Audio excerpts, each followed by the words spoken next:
Hi, Tux.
Why is there a bed?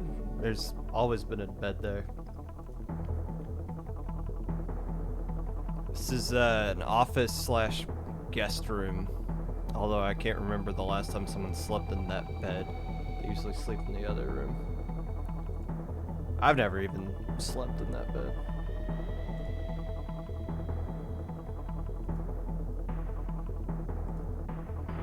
Moose likes that bed though. He's there sometimes. It's hard to...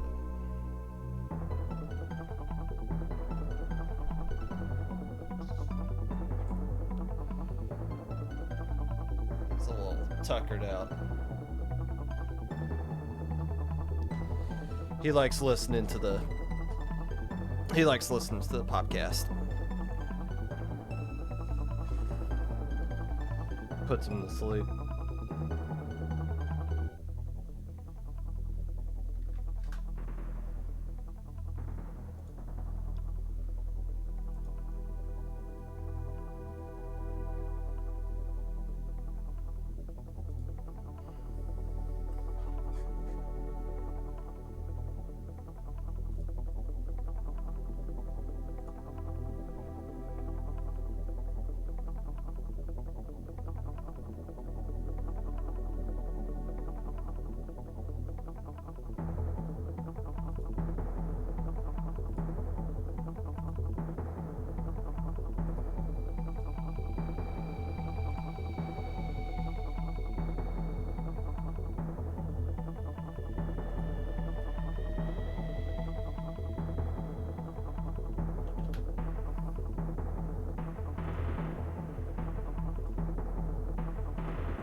Stealing my org head from Low Ink? What are you talking about?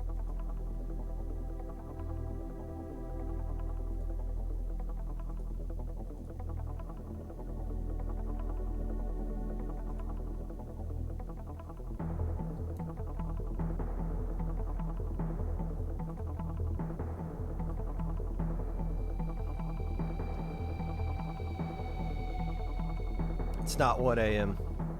It's 6 in the afternoon.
Oh.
Perfect.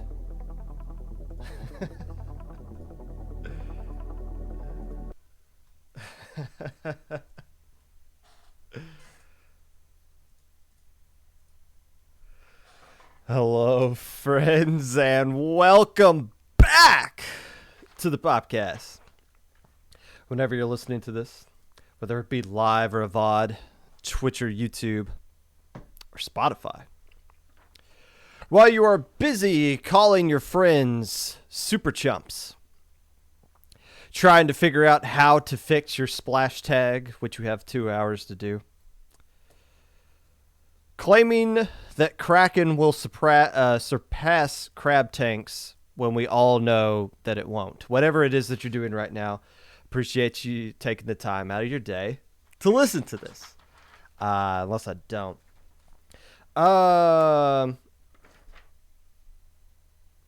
I really shouldn't be trying to run help desk and do this at the same time. Screenshot of the rollies. Oh, that's a completely different thing. Whatever. Help desk can burn down for the next hour. We got other things to talk about. I forgot Nintendo was running their tournament tomorrow, like just a standard Turf War tournament. I literally had no idea. Or really, I remember it being announced that it was going to run, but I didn't actually go through and put any effort into thinking about it or anything like that. But as of at least the last time I checked, we got like 40 more teams than them. That'll probably change. It's theirs is a ladder tournament. You can literally sign up during the tournament. At least you can. I don't know if Nintendo allows that. Most ladders you can just sign up right in the middle of it. But still, I like the fact that we're not hindered or bothered by Nintendo at all anymore. It's Nintendo just exists and runs their thing. We exist and we run our thing. There used to be a time when people would freak out when Nintendo just randomly shows up and says, we're taking this date. We're not checking anybody. There is no community calendar. We make our own calendar. You guys got to adapt to us. And it's nice that us, the little guys in the community, can look at Nintendo and say, screw you, bro. You don't buy us out. We buy you out. We're taking this weekend, and it's you that has to adjust to us. Otherwise, you're going to be the one that loses a lot of teams in your tournament. Not that our low-rank teams would play in that anyways. I think most of them kind of hate that thing. I do like the fact that Nintendo is running, though, and they have like this tournament that they can actually that there's an alternative to low-rank. I'm sure there's I know for a fact there are several players and teams that don't like playing in low-rank. It don't like playing in anything competitive in general. It's actual competitive Splatoon is not for everybody. As much as we want to promote low ink and things like Little Squid League and Launch Point and whatever as something that's open for everybody, at the end of the day, not everybody is built for competitive stuff. And some people sign up for low ink thinking, oh, it's a low skill cap thing. That means this is a tournament I'm going to win. And then they go 0-6, and it's a culture shock for them, and they never come back and play again. Even the low level of competitive Splatoon is still in the top 0.01% of the players that play this game. Whether you believe it or not, that is the truth. So more people should be playing the Nintendo one than the low ink one just by default. But I think the fact that they're not just shows how much Nintendo sucks at what they try to do in the competitive scene. So there's nothing really new there. But I just wanted to point out, oh yeah, Nintendo's a thing this weekend. Cool. Not bothered. Don't care. Yawn. I don't think there's anything else to really say before we get into the topic of today. I guess if you're signed up for low ink and you don't have all your splash tags in, you're going to get dropped in 2 hours. I don't know how else to ping you guys other than to ping you by name, which I don't really care enough to do because that's a lot of extra work to like hold your guys' hands to get you guys to do something you should be doing anyways.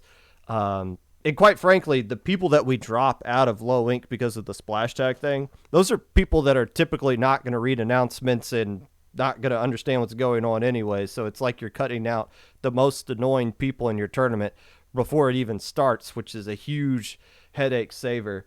Where are we as far as registration is concerned? Honestly, I'm also glad we got into a point to where the registration for numbers for low ink are so high, so consistently high that we don't really make a big deal about it anymore. I know I just tweeted something, but that was more just to take a shot at Nintendo than anything. But we're currently at 175, and again, that number is going to get down to like 160 by the end of registration because of drops and everything. But I'm glad that like we're consistently getting these huge high numbers of registration, and it doesn't really, it's not a big deal anymore. It's not a shock.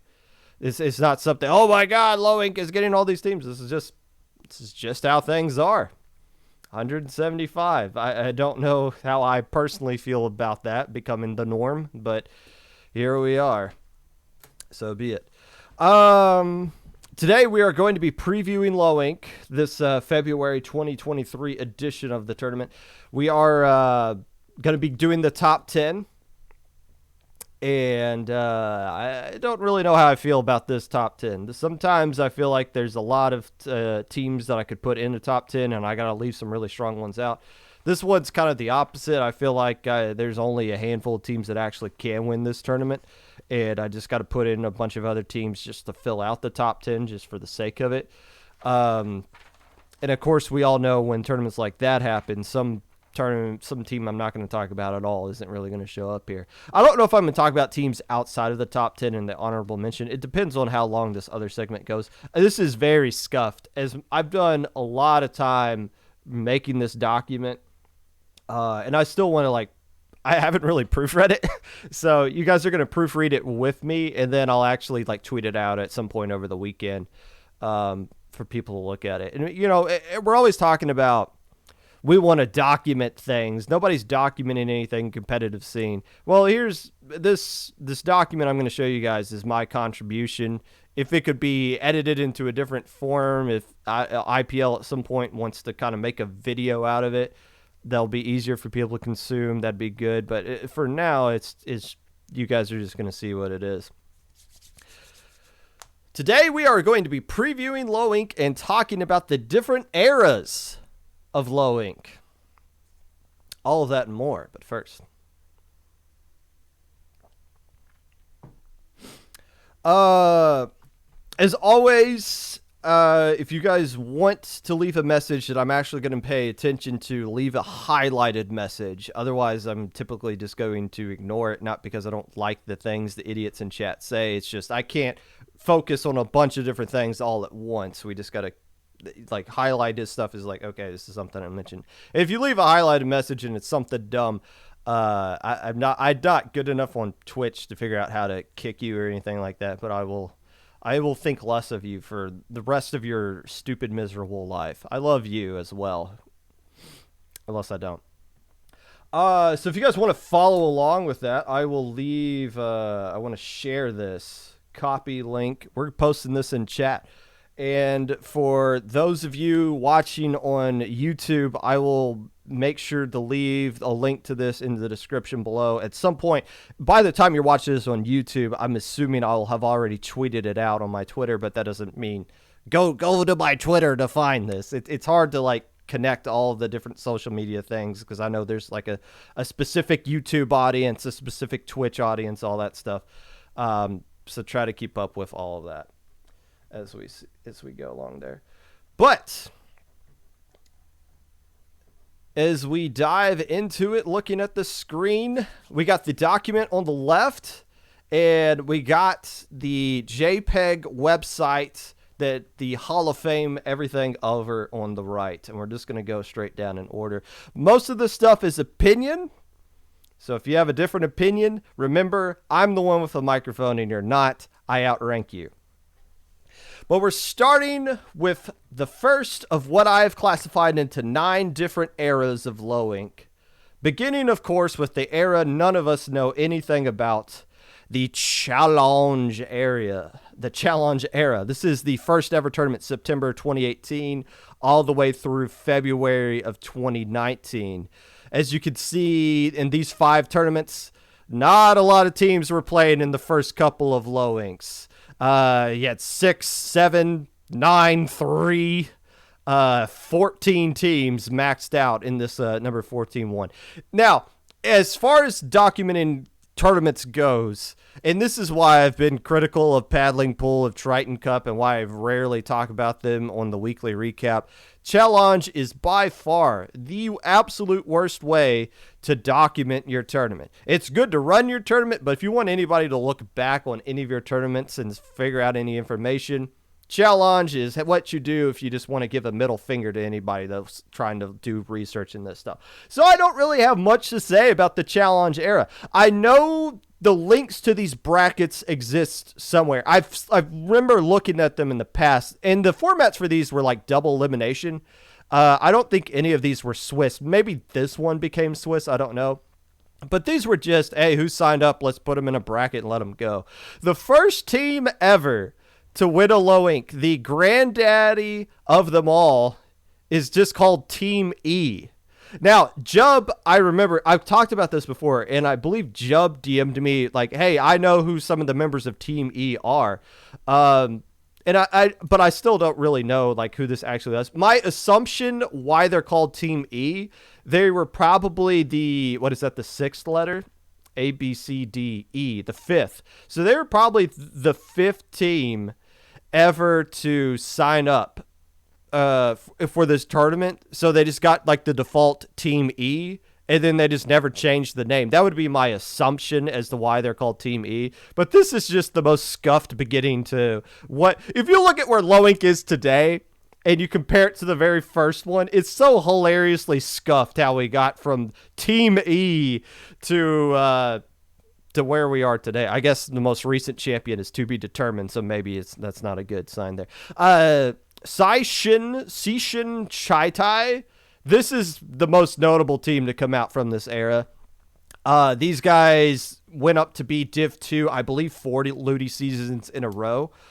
I'm assuming they absolutely dominated this one. You saw Crustacean Crusaders. You're going to see these guys a lot. They won their first, I believe, of 3 bronze medal matches in this era here.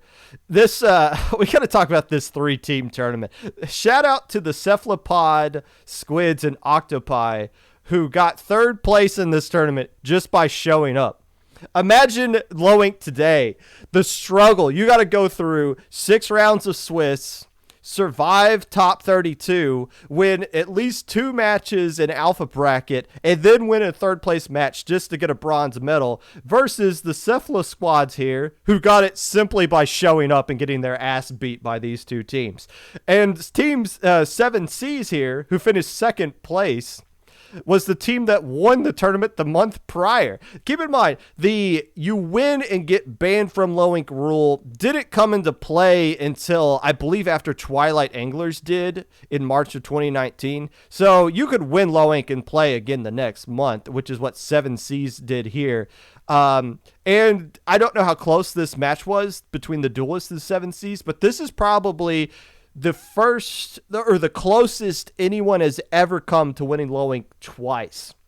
And nobody will ever repeat that unless our verification team just falls asleep at the wheel, which is, there's a possibility for that. Final tournament in this era, Backlink Esports. You still see this team today. I don't think this is the same exact players to make this up, but Backlink Esports is still relevant today. Backlink Esports won Gamma Bracket in 20XX last weekend. So there you go. The Challenge era. It was gross, it was ugly, but you have to have it to get to where we are today, so we got to document it. Now, the next era. This is where things start to become like morphine into what we call Low Ink today. Obviously, my wife and I are having a kid, so I'm thinking in things as like trimesters. How's the second trimester different from the first one? This is your, so these tournaments on Challenge, this is your first trimester, or all the organs are growing. And now we're in like the cool part of Low Ink where it's not as stressful, but it's more close to looking like an actual tournament and less like an amoeba. Swiss into single elimination, all done in one day. Most tournaments, I believe, maybe all of them, were 5 rounds of Swiss. Maybe this one, I think it maybe at 32, you got to bump up to 6 rounds. But all these others were just 5 rounds of Swiss, just play them and then a top cut. I think most of the top cuts were just 4 teams as well. Twilight Anglers able to win here. Backlink Esports finishing in second place. This time their E and S switched the capitalization from 1 month to the next. But this is your standard low ink. This is just kind of what you saw today. I include a lot of tournaments in this era. I think this is my biggest era, basically an entire year, December all the way through March. Some of the notable teams that got out of this era, you obviously had Crustacean Crusaders finishing third a couple of times. I remember playing the Test Dummies. I remember those guys. Assault to Pepper being one of the more notable ones, winning in July of 2019. That's the time that JPEG won this tournament. We are 5 months away from JPEG celebrating his 4-year anniversary of winning low ink, beating Dark Shadows and All-Star Squad. Played in this era as well. Dark Shadows and All-Star Squad. Now, this was the same time as SAC Season 0 coming out. In SAC Season 1, you had Dark Shadows and All-Star Squad being some of the more better teams to play in that era. They got their start here in this low ink. Requiem, I don't remember much about Requiem. I want to say they ultimately became a Div 1 team, unless that was just a different Div 1 team called Requiem along the way. But you just got a lot of players in this era that, since it was almost 4 years ago, have grown and gone on to become a lot better than what you would typically see out of a low ink team. And that's the good thing to look forward to. If you're a low ink team now, eventually you could be a Div 1, a Div X caliber player. I don't think there's anything else crazy interesting to say about this particular era. I don't know what happened here with this December 2019 one, where you got the Shinobi Squad Galaxium, who won, and in third place was Shinobi Squad Lunarium. I remember some Shinobi squads playing in low ink as late as like 2021, maybe more recently. So I don't know. Is this like the Splat-A-Lot clan before the Splat-A-Lot became a thing? I don't know, but Shinobi Squad dominated this December tournament here and put it into this 1 day era. I guess it is worth noting the skill cap around this time was kind of locked in as Div 5 and below.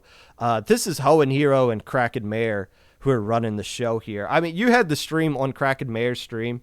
I remember them the day before the tournament, they would stream their perspective of them building the actual overlays and everything for the tournament that was going to be streamed tomorrow. I believe Kraken would like commentate these tournaments from start to finish as well. So this is very much just like compared low ink in IPL now as this giant online corporation, or at least we'd like to pretend that we are. This is like when low ink was run out of somebody's basement or garage. So this is there's a lot of character to this era of low ink. But I'm kind of glad we moved on here. Now, the next era, this is where things get a little bit more narrowed down, divided up things. I got January of 2020 all the way through May, and this is right before, these are the last tournaments of the 1 day era. Now, this is, everybody's got their era of low ink when they talk about it. This one's mine. The early 2020 era, this is my tournament series here. As you can see, my team was able to win in March of 2020. Now, another team to point out here is Boreal Phoenix. And if you notice, they misspelled the name here. That is the E before the O. There's a reason for that.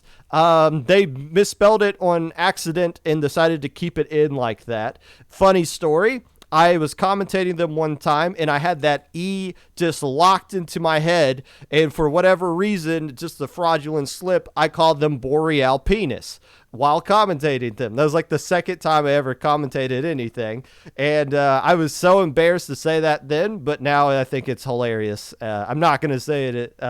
I'm not going to like mess up that kind of commentary again, but that's why I called it that. I just had that E mixed up with the P, and it just completely screwed it up. And it sucks for them because Boreal Phoenix was a really, really good team. They should have won this March tournament. They had us dead to rights in Game 5 of semifinals. It was tower control at Albacore Hotel, and they were about to KO us in the first 30 seconds. Whoever was on the tower for them just accidentally slipped off before they got the KO, and we stormed all the way back and beat them in overtime, barely beat them in overtime, and we went on to win that whole tournament. I think about that one particular match a lot, because if they don't slip off that tower and they knock us out, we don't win this tournament. And after we won this tournament, I immediately applied to become staff in April. And I was been part of Low Inc ever since. I've commentated April 2020 all the way up to to where we are today. I've commentated every single grand finals. But if we lose that match, we're playing in the April one. I'm not a part of Low Inc staff. Somebody else is commentating. That opportunity might not open up again. I might not feel comfortable enough to do the Popcast. Like, you think about how much your Splatoon career changes if you just have like this one frame happen in the game, go one way or another. And for Boreal Phoenix, unfortunately, that was the closest they ever got. I think they got like top cut 3 times in a row, and just never really got the medal there, unfortunately for them. Now, the best team to come out of this era, and I think some people weren't giving this team the kind of credit they deserve when you talk about them today. Collapsia was just not fair. They were absolutely not fair. We played them in this February tournament before we won. They destroyed us. It was an ass whooping that turned into an ass whooping deluxe real quick. They had Isabel, one of the best Tetra players we have in the scene, and Johnny, who now plays for Spark with Dude. This team was not fair. And if you think Collapsia is not a top 10 Low Inc team of all time, I can tell you from personal experience as somebody who played them in their actual era. Like, this isn't somebody who's like trying to tell you how good Michael Jordan was. This is somebody who played against a Michael Jordan. Those guys were really good. And Collapsia, by far the best team to come out of this era. Now, moving on down. This is what I call the golden era of Low Inc. We're talking about June 2020 all the way up through November. We're cutting this off right at November. This is when things got really, really good.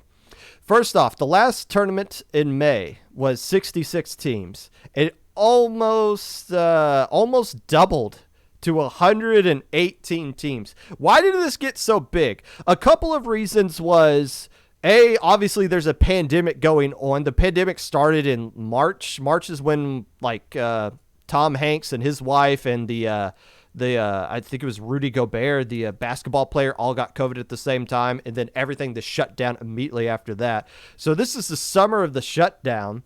Plus, Nintendo just had a big tournament right before then that got a lot of people into like playing Splatoon online and tournaments anyways. So I think a couple of all those factors, plus this is the first 2-day tournament, just created this giant tournament. And I remember Hoenn and Kraken just being like, oh my gosh, 118 teams. That is insane. And now we're sitting at 175 like it's just every day for us. But this is the beginning of the 2-day era. 6 rounds of Swiss into a double elimination bracket. You added Beta and Gamma just so it made sense to where more teams were playing in Sunday, and that is just where we end up being right now. And this is a lot of really good stuff going on here. All these matches in these grand finals were just some of the best matches of competitive Splatoon ever played. West Broadway Grillers versus Avalanche was insane. Luau Last Chance was a bracket reset. Xanadu Last Chance. Let's see, 1, 2, 3, 4, 5, 6 of the 6 tournaments that were in this era, all of them went to a bracket reset that was won by the team that forced the bracket reset, except for twice. There's only 2 times where a bracket reset wasn't forced. The 2 teams that came in from the loser side that couldn't force a bracket reset and lost in the first set was Persistence both times. Hey, you still got to be good to make it to grand finals. but Persistence being the only team that couldn't even force a bracket reset. Last chance, if you start making a list of some of the best teams to never win low ink, Persistence would be up there. Sirius will be up there. We'll talk about Sirius coming up later. But one of the best examples of a team that I would call always the bridesmaid, never the bride, is Last Chance. They won winner's bracket 2 months in a row, only to lose to Luau and Xanadu back-to-back before getting beaten. In the same vein, you look at the team that finished third place back-to-back. Ryzen did it a couple of times, and they weren't able to get even higher than bronze as well. So this is where the beginning of the heartbreak comes into play for a couple of these teams. Now, a common denominator between Luau, Xanadu, Blue Ring Kraken, and I want to say Splatter Swim did this a few times in their comps as well. You saw a lot of Tetra players winning low ink consistently. Basically 4 months in a row, Tetras were dominating low ink. And this is where people started to have their love affair with low ink being the tournament that was off meta, that wasn't, I forget what the meta was at that time, probably because we don't document anything. Probably just like Ink Armor, honestly. But Tetras was just so heavily used in this tournament for this entire era. ITAP started making their emergence out in this era as well. Remember when ITAP won Gamma Bracket in August of 2020? That seemed like a huge deal. That seemed like a big thing when ITAP did that. Because at the time, it was like, this is the peak college team, and they're able to win Gamma Bracket. And then they followed it up the next month by winning Beta Bracket. And it was just like, oh, well, Alpha's going to be next, right? ITAP's going to win Alpha next, right? Well, let's not skip too far ahead, but I think we can appreciate that we used to be, when you won Beta or Gamma, that was a humongous deal, and it still is for a lot of teams that are starting out. And I'm happy that ITAP can kind of look back at a couple of these, as well as these other teams that were winning these brackets, can look back at these and be proud of the fact that they won a bracket. It might not have been a bracket that existed later, earlier in other eras, but it made things a lot more interesting. Evening Chickens, I believe, also won Gamma and Beta in this era as well. Moving on to the next era, and one of the problems with the Golden Era, because if there's one blemish in the Golden Era, it's the skill cap. So I don't remember exactly when, but at some point, Ludi came out, and it was the biggest Ludi at the time in the middle of the pandemic, Season X. And Div 4 became the new cutoff instead of Div 5. So the skill cap got raised because the amount of teams that signed up for Ludi was, at the time, a record. So you had a lot of really strong teams that were playing in the Golden Era. To be 100% honest, you had a really strong teams playing in here. The next era here, which I call the Rising Matrix era, it really became, the point was really driven home here. When you had Rising Matrix just starting off and just absolutely destroying everybody in January of 2021, which I will still argue to this day, the resume that the players for Rising Matrix had at that time and where the rule set was for low ink at that time aligned with each other. And it allowed for things like Rising Matrix to kind of come in and destroy everybody. It wasn't just Rising Matrix, though. And the reason I call this the Rising Matrix era is because you just had like 5 or 6 tournaments. I believe just 5 tournaments here in this era where it was just teams were just blowing everybody out of the water. Xylo really wasn't challenged. Night Surfing really wasn't challenged either in the tournament that they won. You just had teams that were just destroying the snot out of each other. Deco X had Thunder on their team, who is going to Boston to try to beat Starburst at some point in the upcoming Nintendo tournament. That's how loaded some of these teams were. It's not even fair. I can't remember. Maybe it was Deco X or it was one of these teams. I remember Thunder play. Yeah, no, it was because I remember them making third place. Like that's how insane some of these things were. The problem with this era being the skill cap being that much of a dramatic issue, it was SAC going on at the same time. And I know the Xanadu players in chat remember this well.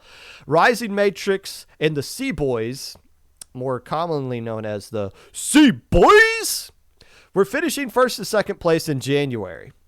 These two teams would go on to win SAC number 3 with the Sea Boys and SAC number 4 with Rising Matrix. It made no sense that these two teams finishing first and second in the January low ink would turn around and win the next 2 SAC tournaments. That should not be happening. For context, when my team won low ink and we played in SAC a few weeks later, we didn't even make top cut in that tournament. The skill gap was just that wide. Here, the low ink skill cap arguably was higher than where SAC was, even though SAC was Div 3 and low ink was Div 4. The bracket, Ludi had been out for so long at that point, and divs were so blurred that the line in the sand for where everything was supposed to be was kind of whack, which is why you basically just had, if you are not already banned from low ink, you can still play in it and you can blow people out of the water. Things would eventually correct itself down the line, but you had this. That's why I call this the Rising Matrix era, because everybody was just beating the snot out of each other and just walking away with trophies.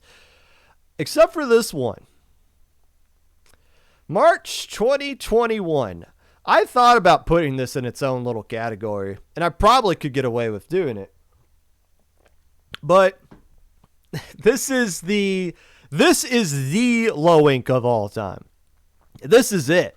And it's weird to think that there's probably, as we're approaching the 2-year anniversary of the incident, that there's probably a lot of people that have joined the scene since then that have no idea what the incident was, that don't understand anything that's going on here. Why did Red Sun and Twisted Time? Was that just one team that played? Is that like an Inked Killers thing where they just like a pickup that played together that won? No, these are 2 separate teams that won this tournament. Why did that happen? Because the Dynasty Dragon Waves, later known as Sanctum, made grand finals. Their parents said it's time to go to bed in the middle of grand finals. Tower Control, Mako Mart, all 4 of them turn around, they look at the camera, lined up perfectly, and they pull their switch out of their dock at the same time. A unison DC, leaving me and Magic in the commentary booth watching EV smack Ghost and wondering what the hell was going on there. It was the most bizarre thing I remember happening in a tournament. And because of that, Twisted Time, in my opinion, won that tournament. However, the chat was demanding Red Sun, who got eliminated in the losers finals because of a DC of their own, be put back in and they would play them. And I was not a head TO at the time. JPEG was, along with Hohen, and I think they made the right call of allowing Red Sun to give them a homie stock to come in and play Twisted Time and reset the grand finals. And what you saw was one of the most incredible grand final sets of all time, regardless of skill level. It was simply amazing to see. Now, it was obvious towards the end of that bracket reset because these were best of 7s bracket resets. You were playing 14 matches if it went the distance. You saw both teams basically just dead. You saw players leave because they had to go to like on a date or something, like they weren't expecting the tournament to last this long. You saw just basically brain dead solo queue gameplay. But it was pretty awesome to see nonetheless. Both teams, Twisted Time and Red Sun, technically lost twice in a double elimination bracket. So they're the shared champion. I'll still say technically Twisted Time won when the Dragons dropped. But this is a tournament that this one deserves its own document, honestly. This deserves its own little documentary.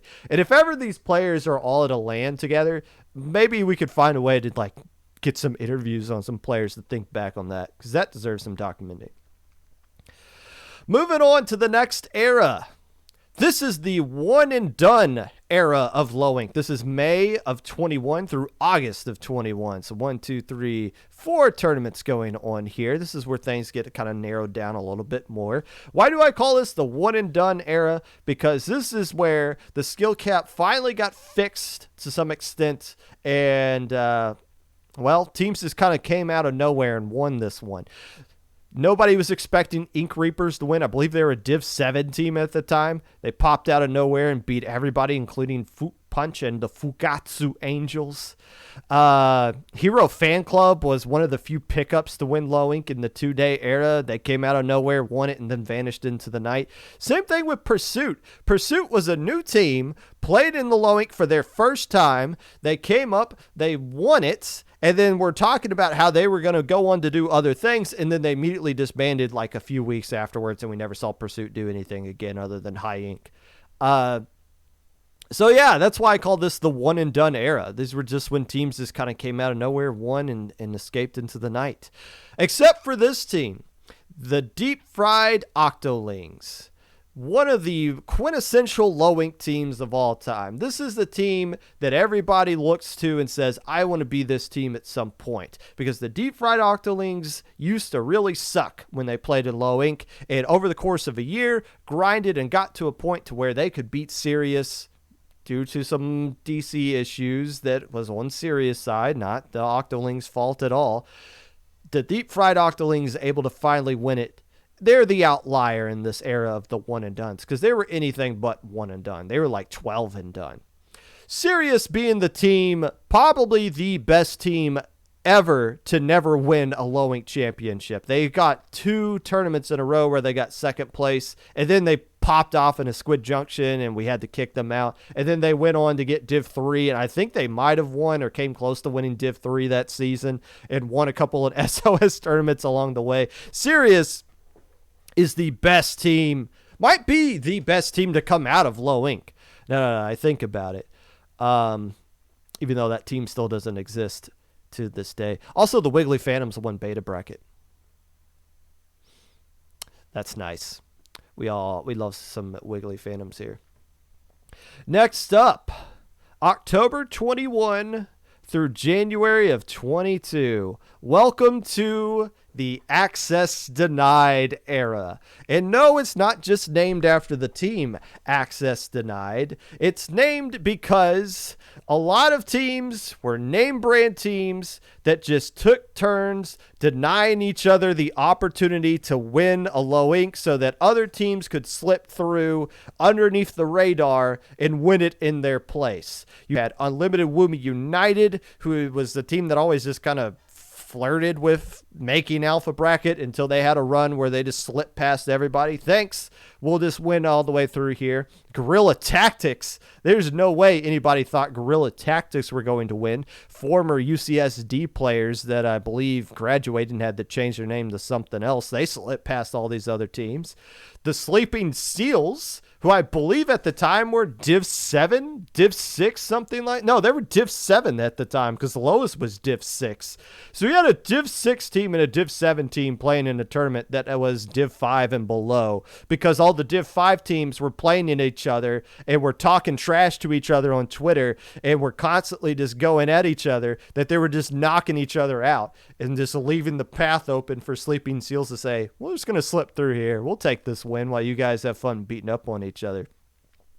Yeah, okay, who all played in this one? It was Access Denied, Legato, ITAP, Heaven's Moonlight, Myopsidus. Originally, I thought Kraken United was a part of this one as well. They weren't. Kraken United was a part of the next era, but you had all those teams, and it seemed like everybody had this secret kind of rivalry with Access Denied because every time somebody beat Access Denied, they would go on Twitter and let them hear about it. And to be fair, Access Denied would do some chirping back, but it seemed like everybody was Access Denied's rival in that alpha bracket. And they would just take turns just slapping each other across the face.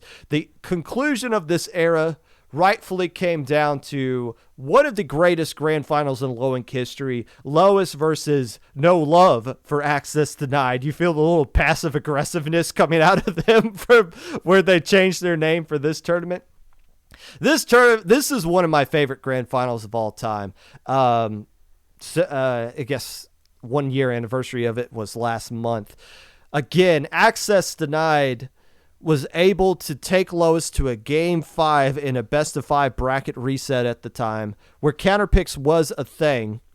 And you see Saucy Boy at Clam Blitz Snapper Canal throwing that power clam and watching it forever spin at the basket, never to be accepted, knowing that if the clam got to the basket a few frames later, access denied probably wins that tournament. You go back and you slow it down and you realize, oh, once they pop the basket, they got the man advantage and there's a ton of clams around the basket they can just pick up and win.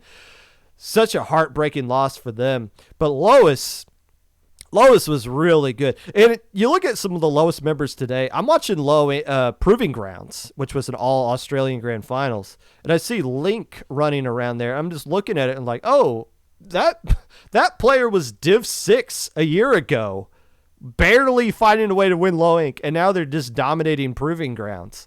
Like, you just see how much teams have grown, players have grown in a quick amount of time. Lois being the team that didn't invent the Triton comp, the triple sploosh. The first time we saw that in low ink was back in the golden era, which also helps make that the golden era because you saw the triple sploosh thing. But Lois was just embarrassing teams in Rainmaker until Access Denied beat them in the grand finals with Rainmaker. It's such an amazing set. But Access Denied would never come closer to this. They played one more low ink and they were banned before that. Still, a really fun era if you were a team nobody knew a whole lot about. If you were somebody a lot of people knew, it was pretty bloody. I got to give credit to the teams that played in this next era, the end game of Splatoon 2 era, from February all the way up through August of 22. You saw tournament teams start to dip down a little bit here, 73, getting down to the low 60s at some points. And this was just when low ink just kind of stagnated. These were some of the lowest low ink numbers that we had in a while. Now, as numbers were going down, viewership was still increasing dramatically. And as boring as the meta was, with all those missiles getting thrown left and right, with chargers almost all but disappearing from the scene altogether because of missiles and armor, with the fact that we all knew Splatoon 3 was going to be coming out. Eventually during this era, we did find out the release date for Splatoon 3. You just saw a lot of people just check out and be like, I'm done playing the game. I'll come back in Splatoon 3.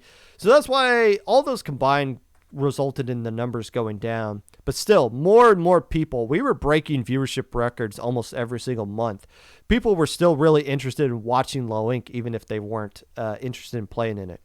It is worth noting, the reason behind the 2-day bracket system that we have is we want at least half of our teams to move on to day 2 at the end of Saturday, of teams that are left.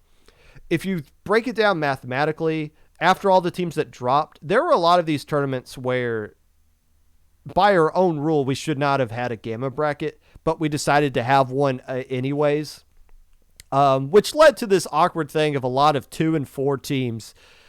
Teams that basically like won one game and then got another one from a bye, qualifying for a gamma bracket. That doesn't mean like there's anything to take away from teams who got these gamma bracket results here, but it's just a lot easier to make a gamma bracket, where today you can go 4 and 2 and not even make gamma bracket. Just kind of shows a little bit of the different eras, how things change over time based on the amount of teams that sign up for it. Some of the notable teams from this one, you got the Delicious Nuggets. They were able to win, being one of the few teams to win a low ink after losing it the month prior. Lost the Molly Whoppers, came back and beat the Inked Killers here. You had, of course, Splat-A-Lot A pulling off the biggest upset of all time over the Yume Stars, beating them 6-1 combined in that grand finals after Yume Stars beat them 3-0. In this change, I talked about how Destiny Troops winning low ink changed a lot for like me and all my teammates going forward. This low ink win changed a lot for Splat-A-Lot as a clan. Splat-A-Lot initially was just, oh, this kind of funny. They all got like different letters. There's like Splatolot A through B. Was there going to be a Splatolot X? And then they won a tournament in front of everybody's eyes. And it was like, oh, these guys are actually really good. And now you see Splatolot in a completely different vein from when you saw them before June 2022. And they've got on to be, I've talked about them a lot over the course of the last episodes of the Popcast for good reason. Other than that, though, you had a lot of teams that were just kind of doing the fusion dance with other teams here. The Inked Killers, Inked and Squid Killers combined to win. Molly Whoppers was a pickup. Shiver Me Feeders was a pickup of Shiver Me Inklings and the literally feeding team.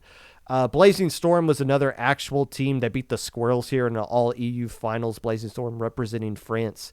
And they're still a team to this day, I believe, as well. But again, I just give credit for teams who are actually gutting it out and playing all the way through this one, because it probably wasn't the most fun Loinks to play in, but it was a good bridge to get us to the era that we're in today. The modern era of Loink, Splatoon 3. There's not much to say about this because this is just where we are right now. The tournament is crazy popular. More people are watching it than ever before. There's more brackets than ever before. We just had an Epsilon bracket. Every single grand finals in the new format that is the Swiss into top 32 into a single M alpha bracket, all those grand finals have gone to a decisive game 7. Sia and Citria, the Cherry Dolphins and Ink Sync, To Be Determined and Sanguine Seas. All of them have been instant classics. The tournament feels like it's never been this competitive as it was since the golden era. Even J. Croutons, when this was still a normal tournament, really struggled against Sia and had a tough run of things, even though I believe they didn't have a bracket. I can't remember specifically. But this was like nobody had an easy run through tournaments so far in the modern era. Now, how are we going to look back on this era in the future, like a year or 2 years from now? I don't know. That's like how we see things changes over the course of time, obviously. But being in this current era that we are right now, the beginning of Splatoon 3, things have been too good. Things have been way too good. And you got to get the sense this has to be the peak of where Loink has been building up to. I hope it is, because can we get much higher is the thing. So there you go. That is my interpretation of all the eras of Loink from the beginning through end. And again, that document I was showing right there, it's a little bit higher up in chat. I'll post it in the YouTube link. I'll look over it and like proofread it and then post it up on Twitter for everybody to kind of look about it and debate through there. But there it is. Fun times. Any other team besides Sanguine Seas that got banned this month? That is not a question I answer publicly. There's a reason why we DM people specifically to let them know that they got banned. And, I mean, the purpose is defeated because they always screenshot me telling them that they got banned and post it on Twitter anyways. But we handle those things privately. We don't want to... So, I won't answer that question, I guess is what we're going with there. Okay, that took the perfect amount. I was worried that might not take that long, but I always forget how long-winded I can be with things.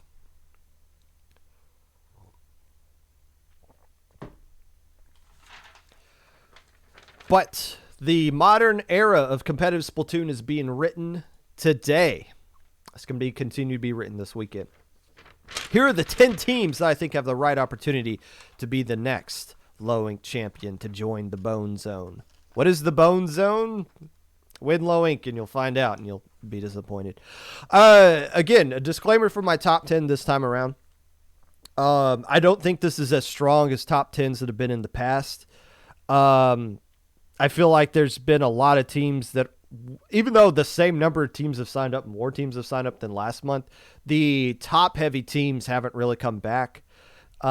Just to name a few of the teams that played last month that aren't here this time around for whatever reason: Sanguine Seas, Final Reckoning, Revenge Tour, Red Pacific, Dried Out, Alliance of the Damned, KO Calamari, Aquatic Vanguard, Pixelated. All of those teams would be top 10 worthy if they were in this low ink / allowed to be in this low ink. And that is 8 teams I just listed off right there. So, there you go. That's a lot of that leaves a lot of room open for some other teams to come in and try to slip in and win a tournament. Now, the registration is still open for another hour, and I wrote this earlier today, so it's possible I could say like a team, oh, this team didn't sign up, and they can still sign up and play. But at least the last time I checked, those teams had not been signed up or were not cleared to play or whatever. The honorable mention of the team that isn't signed up, of teams that are signed up: Tinta Shrimp Tacos. I'm giving them an honorable mention role. They made Alpha Bracket 2 months ago. They're playing Alpha Bracket they made Gamma Bracket this most recent low ink, so they're in the honorable mention area. Spectra, got to give them some honorable mentions. They were in Beta Brackets last time they played in low ink. Audentes, I got them listed as honorable mention. I probably should have found a way to slip them into the top 10. I just caught them a little bit too late. I haven't really seen what they've been doing recently either. The Flying Octos, if there's one team that I have no information about that could slip past and win this tournament over everybody, it'll probably be Flying Octos, just because they did really well in that first low ink that they played last month, I believe, making Beta Bracket. That seems like the kind of team that would win this kind of low ink. Flying Octos. Last but certainly not least, I got to give a shout out to Team Biscuits, who finished second place in Gamma Bracket to Aquatic Vanguard, has consistently made Alpha Bracket whenever they played. Just didn't have room for them in the top 10 this time around.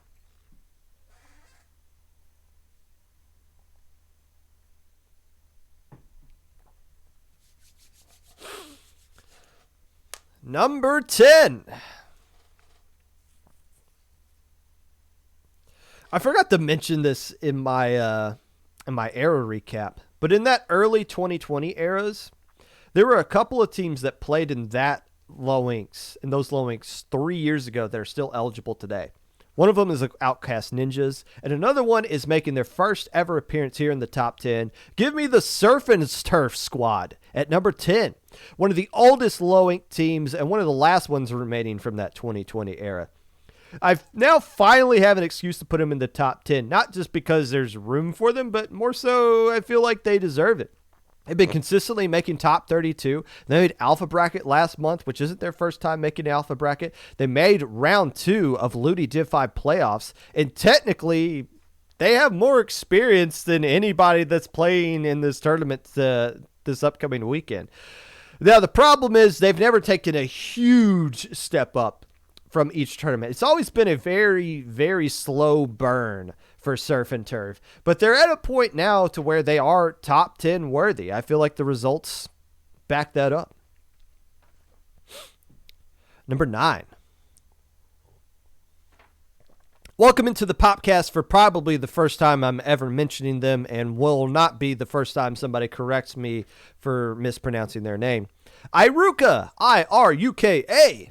They made Alpha Bracket last month, beating the Final Reckoning, Orca Balestra, Ink Black, which I found out recently is a college team, and won their Swiss group with a 5-1 record, meaning they were the number 1 team out of their Swiss group thanks to a very high opponent win percentage that they had, making Beta Bracket back in November as well, because this isn't the first time they played in low ink. They played in 2 other low inks leading up to this one, so they got some experience under their belt.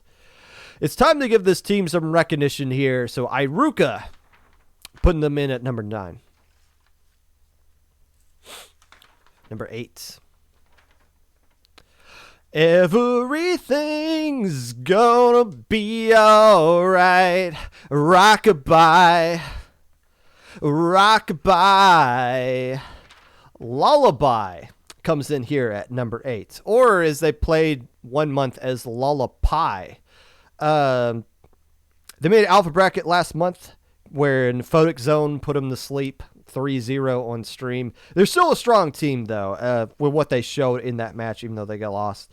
I don't have a lot else to say about them. They also beat Carmeshi Colony and Octopi on Sunday as well to make it into Alpha Bracket.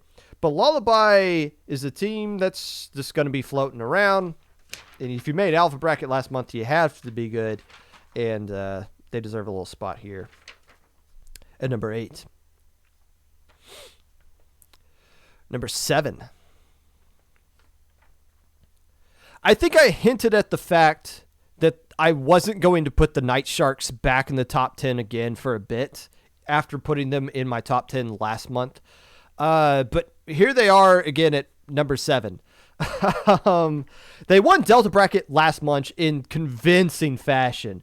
But the issue was that they made Delta Bracket in the first place. So I went back and looked at how they ended up into Delta Bracket. They went in there as a 4-2 team. 4-2, always good enough to make it anywhere from Alpha Bracket now down to Delta with the amount of teams that are signed up for this tournament. Just opponent win percentage didn't work into their favor. So if they can just kind of clean that up and get back to the 5-1 mark, which I feel like they've been at before, then they can be a consistent top 10 team going forward. And one of the main reasons I got them at number 7 here when I said I wasn't even going to put them back in at all, last Wednesday on SOS number 99, they won their SOS group, making the Great White Bracket, including a 2-1 win over Data. Now, we've had people in the past say, like, if I make Great White, does that mean I'm banned from Lowing? No, everything is subjective. Sometimes you can make Great White Bracket because everybody in your group drops and you're just the last one standing. Night Shark straight up earned it this time around, though, getting one quality win that would count against you to get banned from Loink if you racked up a few more in Data. So Night Sharks, if that same kind of mentality they brought Wednesday, they bring to this weekend, then yeah, they're going to finish in the top 7, maybe even higher. Number 6. I'm going to teach you guys all about the banana basics. Bananas start off as being green. That's when they're not ripe. When they start turning yellow, that's when you can start eating them. You can eat a green banana. It doesn't taste that good. Bananas are also very high in potassium. And that is the basics of bananas. They might not even be the best banana team, of being honest, though. I want to see them play Banana Split, which is another college team, which at the time of me writing this, they hadn't signed up, but I saw they have signed up recently, so Banana Split is back into this one. But Banana Basics, when they were playing in Low Inc., they were making Alpha Bracket. They made top 4, I believe, in the October Low Inc., if not the November one. And then the last time they played in Low Inc., they were getting absolutely destroyed by another team that I have here higher than them on this list. But Banana Basics, this is a good window month for them to bounce back into becoming the team that they were before, and show us all of the basics that comes with being a banana. Number 5. I can already tell this is going to be the most frustrating Low Inc. team in the history of Low Inc. teams.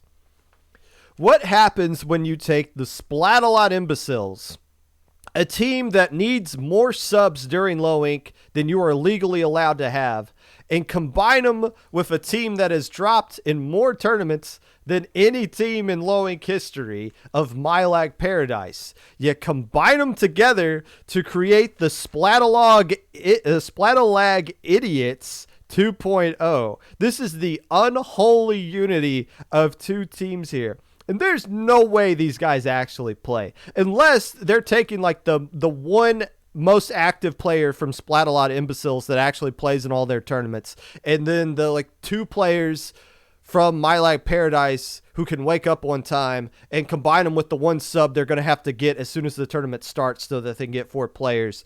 If they can pull that off, this team is going to be really good. They've proven it in the past. Both of those teams combined in the past have proven it. And I'm thinking highly of the Splat-A-Lag Idiots. And And if they win, that's basically two different teams getting banned at the same time. Now, I don't have anything against these guys. I know they're in chat. We love these guys. But I'm really concerned with how this is going to go. Hopefully, they can play all the way through. And if they do, they're going to be really good. There's no denying that. I don't know that, to be honest with you. There are some other teams I've had to have some conversations with about dropping in. I don't think I've ever had that conversation with you guys, so maybe it's not you. Oh my gosh, I forgot about Omega Rush. I forgot about those guys. Number 4. I have no clue if Neon Palm Tree likes Low Ink, if they hate it, or what. I always see their opinions on Low Ink after the tournament ends on Twitter, and I'm just like, okay. Regardless of what they think about it, they keep signing up, so they must secretly love us, and they keep playing really well in it. One of the main reasons I got Neon Palm Tree this high on the list, when I probably haven't had them on in a while, is what they're doing in Ludi. They're currently still alive in Div 5, which is a 48-team Div, by the way. They are one of the 4 teams remaining in semifinals, and they've been beating their opponents very convincingly. They beat the Splat-A-Lot Imbeciles 5-1 in round 1, Black Komodo 5-2 in round 2. I didn't write down in my notes who they play in this upcoming round, but still, Neon Palm Trees is a team that very well could win Div 5. That's got to put you very near the top of the list of teams that can win a Div 5 and below tournament. So, Neon Palm Trees, I see you. Number 3. If you think about it logically, June is 4 months away from winning Low Ink. And if you're clever enough, you could just clip me saying this. If you think about it logically, June is just 4 months away. It's just true. It would be a shame if June would win this tournament in a winter month. But given the trajectory that they're on, they will likely win or be banned long before this team actually gets to the June Low Ink. They were top 8 last month after making Beta Bracket their personal training session the month prior. These guys are just a few good games away from making it to the podium this time around. TBH, I am kind of more excited about their Div 6 semifinal matchup against Epsilon, who at the time of me writing this hadn't signed up for Low Ink. It would be a top 10 team if they would. Then I am about their current odds of winning Low Ink, because Div 6 is turning out to be really exciting. But I still expect them to make a step up from the past tournament where they got top 8. Na, na, na, na, na, na, na, na, na, na, na, hey, June. They're playing Myopsidus. Neon Palm Tree's playing Myopsidus. Thank you. Myopsidus has been kind of... They've been whooping butt in Div 5. Number 2. Yes, Ink in the System now has the Kyo effect. And yes, they are really, if they are really getting coached by him, that will help push them over the edge. I'll be honest though, I completely forgot that Ink in the System played last month.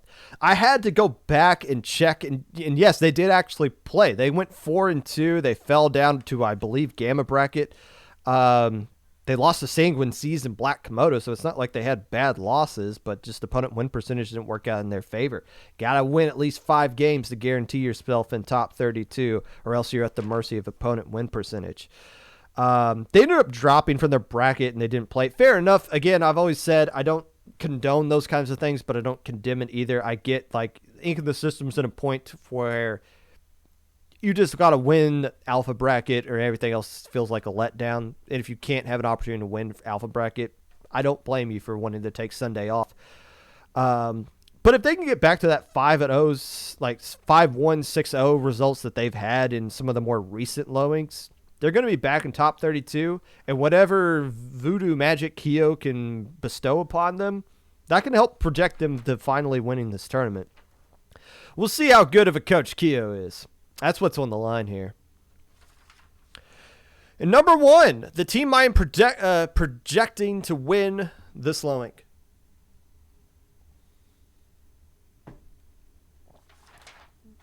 Look, all Photic Zone has to do is just play like they did last month. That's it. Just take the same mentality they had last month, copy, paste, insert into this month, and they'll win it. That's all they got to do. It's so simple. Now, we say that, and we know that every team I put at number one crashes and burns pretty badly, except for Sanguine Seas. They came very close to winning last month when I predicted them to do so. So maybe Photic Zone could get it done. My only concern with Photic Zone is, at least at the time that I looked at the roster, they only had 4 players, whereas last month they had at least 5, and they were rotating in 5 players. It helps to have more than 4, because if somebody's little brother kicks a router, or as Photic Zone was doing, when somebody counterpicks a map against you, and you have one player that's like, I don't want to do this, you can sub out a different player and get a better lineup going in there for it. So at the time that I saw, they only got 4 players. I don't know if that's going to change. So we'll see how that goes. But if Photic Zone just copy and paste last month, insert it this month, they're going to win. That's not going to happen because it's so difficult to come back in and win a low ink, especially when there's actual pressure on you. And in a tournament that's wide open as this one.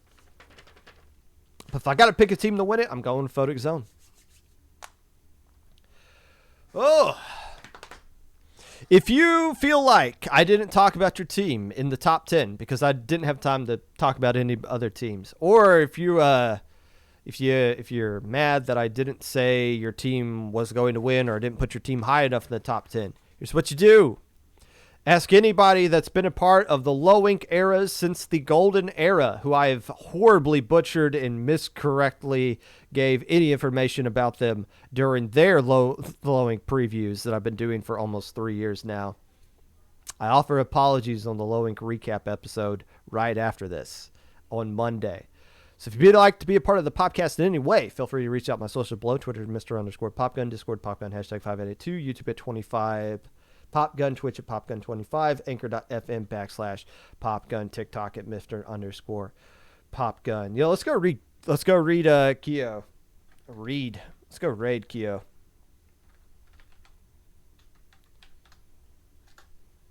Does it has to be case sensitive? Do I really gotta make this case sensitive?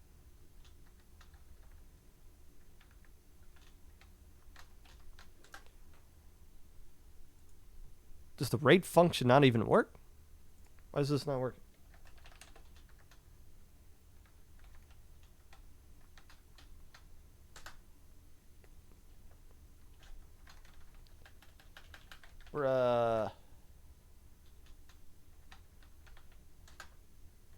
Okay, the raid functions is not working for whatever reason. All right, well, never mind. Go join Keo's stream and watch whatever they're doing. Get vaccinated, stay safe, wear a mask when applicable, sign up for Low Tide City, have a good weekend. Make sure you sign up, make sure you fix your splash tags before this hour is done.